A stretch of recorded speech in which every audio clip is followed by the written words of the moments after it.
South Korea's constitutional court has struck down the impeachment of the country's Prime Minister.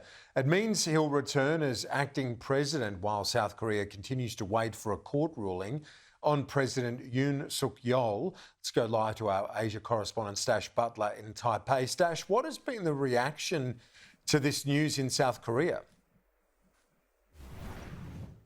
Well, Kieran, understandably, Prime Minister Han Duck-soo, who's just been reinstated to that role, as you said, of acting president, has welcomed the news of that court ruling. To give you a sense of how, widely expected this ruling was, Yonhap news agency is reporting that he was back in his office just minutes after the ruling was given. Now, the opposition-controlled National Assembly, which was responsible for impeaching him in the first place, has said that it regrets the decision, but the main opposition leader says he accepts it. In the end, the court ruled 7-1 in favour of dismissing this impeachment ruling. 5 of the justices said that the grounds were simply insufficient. 2 of them said that the vote to impeach Han Duck-soo was invalid in the first place. But to really understand his case, we have to go back to the night of December 3rd, when President Yoon Suk Yeol declared martial law in South Korea, plunging the country into its worst political crisis in decades. Now,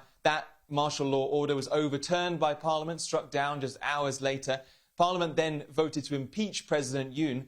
Han Duck-soo, the Prime Minister, replaced him as acting president in December, but he was in that job for just less than 2 weeks before he in turn was impeached by Parliament. They accused him of protecting Yoon by blocking the appointment of court justices and also of being involved in the martial law order in the first place. What this means now is that Han Duck-soo has returned. He'll replace the acting president who was the finance minister. But what this means for Yoon Suk Yeol is unclear at the moment. It's unclear whether this court ruling will have any bearing on Yoon Suk Yeol's impeachment ruling, which we're still waiting on. It could happen as soon as Friday, but we've been waiting for this for a couple of weeks now, this resolution to this crisis that's gripped the country for the last 3 or 4 months.